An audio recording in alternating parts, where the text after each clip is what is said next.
Hello students, in this video we'll see various methods for expressing the concentration of a solution. ठीक है? So the first category is in terms of percentage. अब percentage भी आप mass percentage के form में express कर सकते हैं, mass by volume percentage and third volume by volume percentage. देखते हैं कैसे है ये.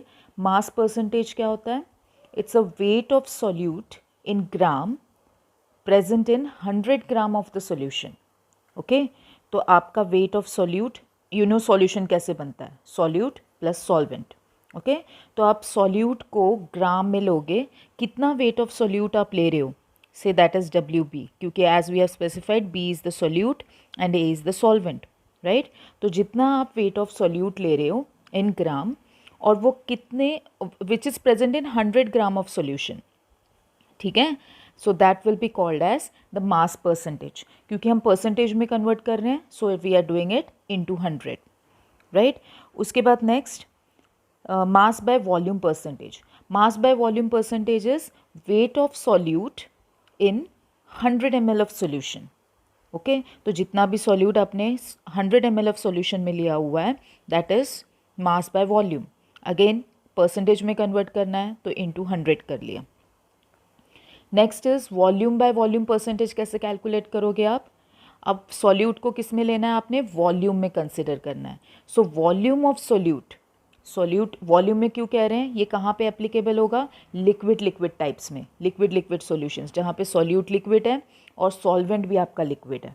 ठीक है, तो सॉल्यूट को आप वॉल्यूम में लोगे, that is given by VB here, divided by the volume of the solution. अब कितना वॉल्यूम ऑफ सोल्यूशन है यहाँ पे, 100 ml of the solution.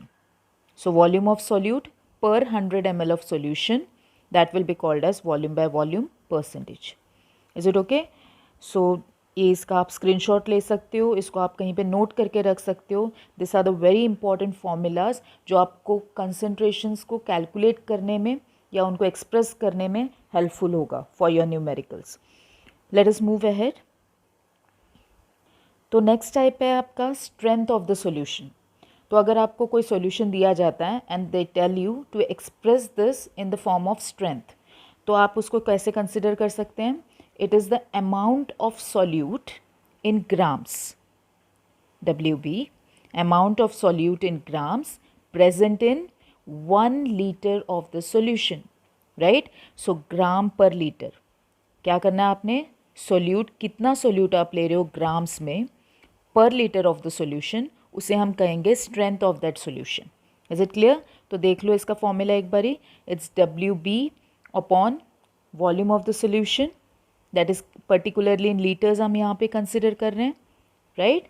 And that is multiplied by, it should be 1000, make it 1 more 0 here, it's multiplied by 1000. 1000 क्यों consider किया हुआ है, क्योंकि यहाँ पे हम पर लीटर की बात कर रहे हैं. So 1 litre is equal to 1000 ml, right. तो यहाँ पे जो हमने वॉल्यूम ले लिया है डिनोमिनेटर में, this is in millilitre. Okay, so volume of solution in millilitre, इस वजह से इसे मल्टीप्लाई कर दिया है बाय 1000. ओके, नाउ फर्दर अब इस स्ट्रेंथ के और दो फॉर्मूलाज हम कंसिडर कर सकते हैं. Strength is equal to equivalent weight into normality and it is also equivalent to molecular weight into molarity. Okay, तो अगर आपके पास नॉर्मेलिटी है सॉल्यूशन की और आपको स्ट्रेंथ फाइंड आउट करनी है, तो आप सिंपली क्या करोगे, इक्वेलेंट वेट के साथ उसको मल्टीप्लाई कर लो. और अगर आपके पास मोलैरिटी है तो आप मॉलिक्यूलर वेट के साथ मल्टीप्लाई कर लो, आपको स्ट्रेंथ ऑफ द सॉल्यूशन पता लग जाएगा. ठीक है, so this is equivalent weight into normality and this is molecular weight into molarity. Clear हो गया कंसेप्ट स्ट्रेंथ का. उसके बाद नेक्स्ट मूव करते हैं हम to the other type, that is molarity. तो अब ये मोलैरिटी क्या होती है, molarity is denoted by capital M. This is number of moles of the solute. अब आप ना ही वेट लोगे सॉल्यूट का, ना ही वॉल्यूम कंसिडर करोगे.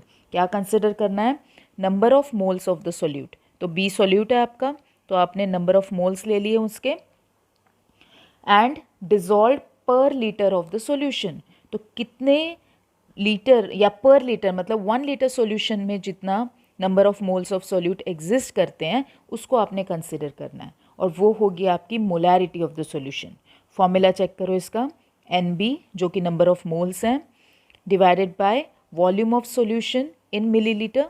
अगेन आपने लीटर को मिलीलीटर में कन्वर्ट कर दिया, इसलिए मल्टीप्लाई बाय 1000 हो गया यहाँ पे।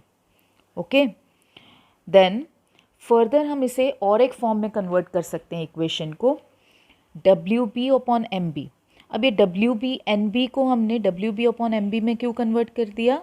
बिकॉज नंबर ऑफ मोल्स होते हैं equal to mass upon molar mass. So mass of the solute को स्पेसिफाई किया है as WB and molar mass of the solute को स्पेसिफाई किया है एज MB।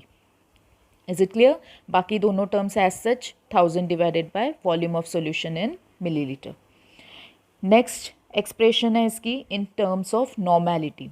नॉर्मेलिटी को डिनोट किया जाता है बाय कैपिटल N। अब नॉर्मेलिटी होती क्या है? This is number of gram equivalence of the solute dissolved per litre of the given solution. Okay, अब क्या डिफरेंस आ गया? मोलैरिटी में हमने number of moles of the solute लिए थे और नॉर्मेलिटी में हम क्या ले रहे हैं? Number of gram equivalent of the solute dissolve पर लीटर। अगेन फॉर्मूला अगर हम चेक करें तो फॉर्मूला में फिर से हमने लीटर को मिलीलीटर में कन्वर्ट कर दिया है, तो number of gram equivalent divide by volume in millilitre multiply by 1000। Further again same concept आपने अप्लाई करना है। अगर हम ग्राम इक्वेलेंट की बात करें तो gram equivalent is mass upon equivalent mass. तो मास ऑफ द सोल्यूट को स्पेसिफाई किया as WB and equivalent mass of the solute को स्पेसिफाई किया एज EB। तो फॉर्मूला का दूसरा फॉर्म आ गया ये, that is WB upon EB into 1000 divided by volume in millilitre. Okay, normality के रिलेटेड एक इम्पॉर्टेंट इक्वेशन जिसे हम नॉर्मेलिटी इक्वेशन कहते हैं और वो आपको न्यूमेरिकल्स में आगे बहुत जगहों पे काम आएगा, that is N1V1 is equal to N2V2। I hope clear है यहाँ तक। अगला टाइप में चले जाते हैं। नेक्स्ट है formality. Formality is denoted by capital F. This way of expressing the concentration of a solution, particularly in case of ionic compounds. ठीक है, तो ionic substances के लिए instead of molarity हम formality में उसको express करते हैं, उसकी concentration को. Okay. Now what is formality? This is number of gram formula mass of solute dissolved per liter of the solution. Right? Formula mass क्या होता है? फॉर्मूला मास हम कैलकुलेट कर सकते हैं by taking the sum of the atomic masses of various atoms constituting the formula of the ionic compound. एक example लेकर बताती हूँ मैं आपको। Suppose we have KNO3 potassium nitrate. ठीक है, अब इस पोटेशियम नाइट्रेट में K का जो एटॉमिक मास है दैट इज़ 39, नाइट्रोजन का एटॉमिक मास है 14 और ऑक्सीजन 3 एटम्स लगे हुए हैं, सो अकॉर्डिंगली इट इज़ 48। ठीक है, तो ये टोटल इसको जब आप करोगे तीनों के एटॉमिक मासेस को लेकर उसकी वैल्यू बन रही है 101। सो this is the formula mass. Clear है? बाकी जो रिलेटेड न्यूमेरिकल्स हैं वो नेक्स्ट लेक्चर में मैंने आपको ये सारे कंसंट्रेशन ऑफ सॉल्यूशंस के रिलेटेड न्यूमेरिकल्स कराने हैं ताकि ये कंसेप्ट आपका और ज़्यादा क्लियर हो जाए। राइट, बट तब तक आप ये समझ लो कि फॉर्मूला मास क्या होता है। It is the sum of the atomic masses of the various atoms which is present with in the formula of that particular ionic compound. ठीक है, that is your formula mass. अब further हमने क्या करना है? फॉर्मूला देखो इसका, it is the number of formula mass of the solute per litre of the solution. फिर अपने सेम कंसेप्ट अप्लाई करना है। जैसे मोलैरिटी में हम नंबर ऑफ मोल्स कंसिडर करते थे ना, तो नंबर ऑफ मोल्स क्या होता था? मास अपॉन मोलर मास। ठीक है, तो सेम थिंग फॉर्मेलिटी यहाँ पे फॉर्मूला मास को कन्वर्ट करना है। सो दैट इज़ अगेन आपका ये मास हो गया WB divided by the formula mass of the solute. Okay, तो ये आपका एक second form of the equation हो गया फॉर्मेलिटी में। Next type is molality. Molality अब ये बाकी जितनी भी चीज़ें हमने अब तक किए उनसे थोड़ा सा डिफरेंट है। क्यों डिफरेंट है? बिकॉज यहाँ पे instead of taking your solution in litres और मिलीलीटर, मतलब instead of using in concept of volume, हम यहाँ पे सॉल्वेंट को कंसिडर कर रहे हैं इन terms of weight of solvent in grams. Difference समझ आ रहा है? तो हम इसका वॉल्यूम नहीं ले रहे, रैदर हम इसको वेट में कंसिडर किया जा रहा है। तो मोलैलिटी स्मॉल m से डिनोट किया जाता है This is number of moles of solute which is dissolved in 1000 gram of the solvent. Okay, तो फॉर्मूला चेक करो इसका, moles of solute divided by weight of solvent in grams multiplied by 1000, क्योंकि हम 1000 gram of solvent की बात कर रहे हैं यहाँ पे.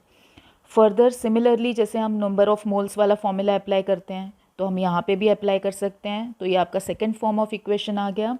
WB/MB मतलब मास of solute divided by molar mass of solute multiply by 1000 divided by weight of solvent. तो सॉल्वेंट को हम A से डिनोट कर रहे हैं यहाँ पे, so that is 1000 divided bye WA.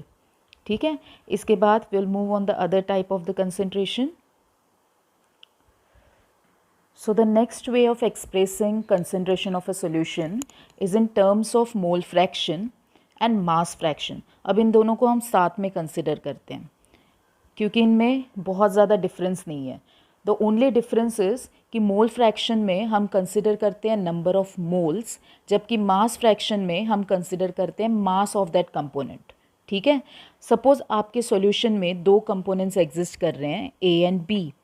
Okay, तो मोल फ्रैक्शन में आप क्या करोगे, number of moles of constituent A divided by the total number of moles, तो Na divided by Na plus NB. Similarly अगर आपको B कॉन्स्टिट्यूएंट का mole fraction find out करना है तो number of moles of constituent B divided by the total number of moles with in that solution. Okay, and अगर हम mass fraction की बात करते हैं तो मास फ्रैक्शन में क्या यूज़ करना है हमने, नंबर ऑफ मोल्स की जगह पे mass of that component. So mass of the component A divided by the total mass, and this is again mass of the component B divided by the total mass. Got the difference between two?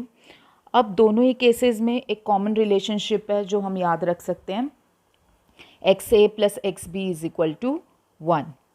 ठीक है, that means the mole fraction of all the components within that solution system, जब आप इनको addition करोगे इसकी तो उसका value कितनी आएगी, 1.